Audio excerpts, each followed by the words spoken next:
Kabalana lamini aw lafiyara kalanso la ka sababuya kɛ complexe scolaire Kadijatu Balo ye. Complexe scolaire Kadijatu Balo ale kɔni sigira sen kan kabini san 2019. Jardin d'enfants o b'a la, premier cycle o b'a la, second cycle o b'a la. Ka kɛ ni technologie ale yakubayali diɲɛ seleke naani bɛɛ lajɛlen kɔnɔna la sa. A promoteur ale y'a laɲini ni ka salle d'informatique ko bila a ka kalanso o kɔnɔna la. Salle d'informatique min yɛrɛ sa ni a baara bɛ daminɛ e maa min bɛ 4e année na fo ka taa se 9e année ma informatique o bɛ aw ka bila la. Complexe scolaire Kadijatu Balo ni e mɔgɔ mago b'a la sa o filɛ ne Kabala S la nɛgɛjuru sira 79 02 36 20 65 90 63 62 ale kongo dɔrɔn i ni a promoteur o bɛ ɲɔgɔn sɔrɔ ni o ye Abdou Kɔnɛ ye. Complexe scolaire Kadijatu Balo olu kɔni ka devise tɛ fɛn wɛrɛ dɛ o de ye kalandenw olu bɛ se ka kalanko ɲuman ni ka o sɔrɔ u ka kalanso o kɔnɔna la. Travail, discipline ale ni réussite o ye olu jɔrɔnankoba ye. Complexe scolaire Kadijatu Balo kabini e nana denmansaw olu lafiyara kalanko la.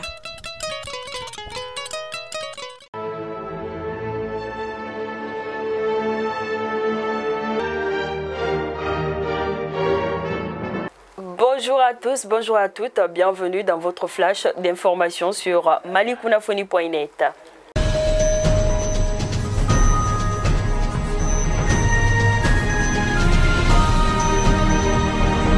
Pour commencer, le coordinateur résident du système des Nations Unies, coordinateur humanitaire pour le Mali, Alain Noudéou, accompagné des responsables d'une dizaine des agences des Nations Unies, a visité hier le barrage de Markala.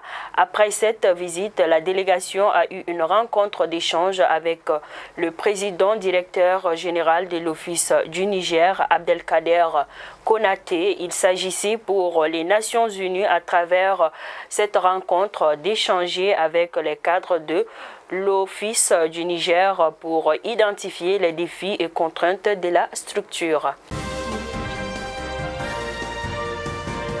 Coopération Mali-Qatar, en effet, le ministre de l'économie et des finances Alouseni Sanou et le directeur général du Fonds qatari pour le développement Khalifa Al-Kouari ont procédé à la signature d'un accord de financement des montants de 40 millions USD, soit environ 22,32 milliards de francs CFA, dont 24,5 millions USD sous forme de prêts et 15,5 millions USD sous forme de subventions au titre du programme pour l'éducation des enfants hors école PASSETEM.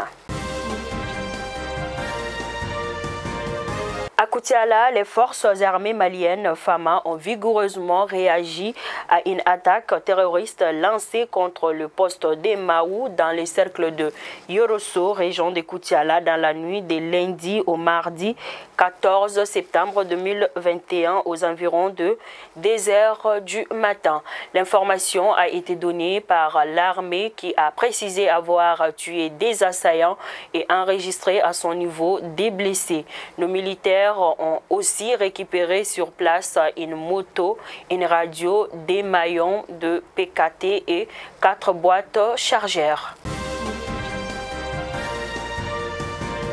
Hier, le Premier ministre Dr Choquel Kokalamaïga a présidé au Centre international des conférences de Bamako l'ouverture de la 7e conférence nationale du Haut Conseil des Maliens de l'extérieur en présence du ministre des Maliens établi à l'extérieur et de l'intégration africaine Al-Maoudou Ag Ilen et du président sortant de l'organisation Habib Silla. Les délégués sont venus des 77 pays à travers le monde pour prendre part à cette conférence nationale ordinaire dont le thème est le rôle et place des Maliens de l'extérieur dans la refondation de l'État. Les travaux vont porter sur la relecture des statuts et règlements intérieurs du HCME, l'examen du rapport d'activité de 2016 à 2020 et l'élection d'un nouveau président.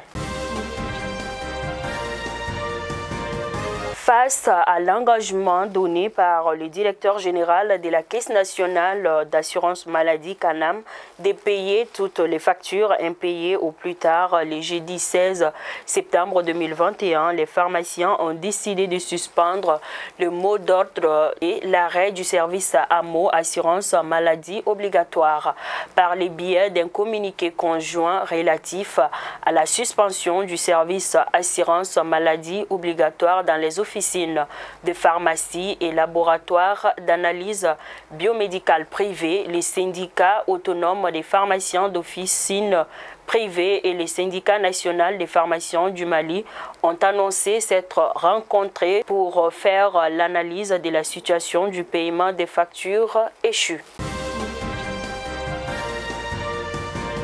Des cas de choléra détectés dans les localités du cercle d'Ansongo dans la région de Gao depuis la semaine dernière. L'information est confirmée par le ministère de la Santé qui parle des 2 cas dans un communiqué datant du 11 septembre 2021.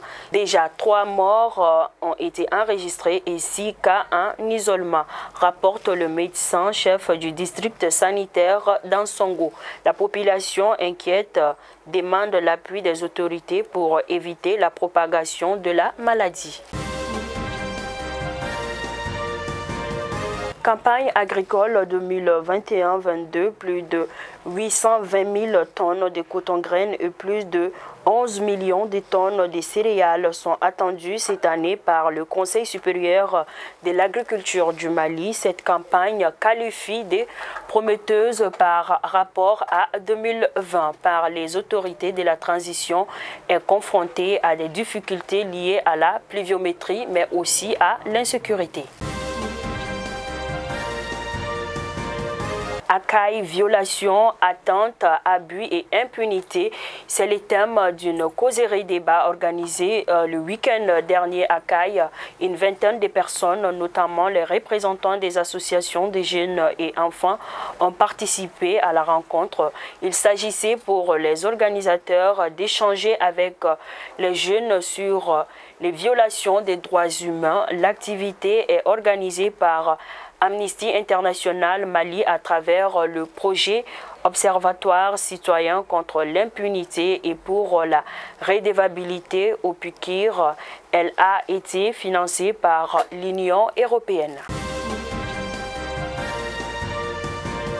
À présent, les actualités hors de nos frontières en Côte d'Ivoire. Depuis les derniers remaniements ministériels d'avril dernier, la Côte d'Ivoire s'est dotée d'un ministre de la promotion de la bonne gouvernance et de la lutte contre la corruption à sa tête. Epiphane Balozoro, ancien magistrat, resté relativement discret depuis mardi 14 septembre 2021. Il a révélé avoir lancé plusieurs opérations anti-corruption baptisées coups de poing dans différents services publics.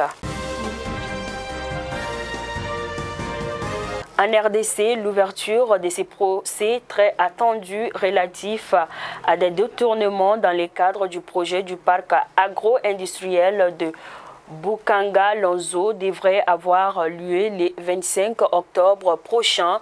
Il est accusé avec l'ancien ministre des Finances Patrice Kibeti et les patrons de l'Africom Komotaï de surfacturation à hauteur de plus de 200 millions de dollars et d'en avoir détourné pour près de 4 millions de dollars. Sa défense estime que c'est un procès politique. Tanzanie, l'opposant tanzanien Freeman Mbowe sera bientôt fixé sur son sort. En effet, le leader des Chadema, principal parti d'opposition dans le pays, il comparaît ce mercredi 15 septembre devant la haute cour de justice de Dar es Salaam. Il est jugé pour financement des terroristes et complot terroriste. Son procès a déjà été maintes fois reporté. Il a été arrêté fin juillet pour avoir appelé un rassemblement en faveur des réformes constitutionnelles, une arrestation dénoncée par des organisations de défense des droits humains. Son procès suscite lui aussi des interrogations. Fidèles abonnés de Malicouna Foni, c'est donc tout pour votre flash d'information. Je vous donne rendez-vous pour un autre numéro. Bonne journée de mercredi à vous. Merci.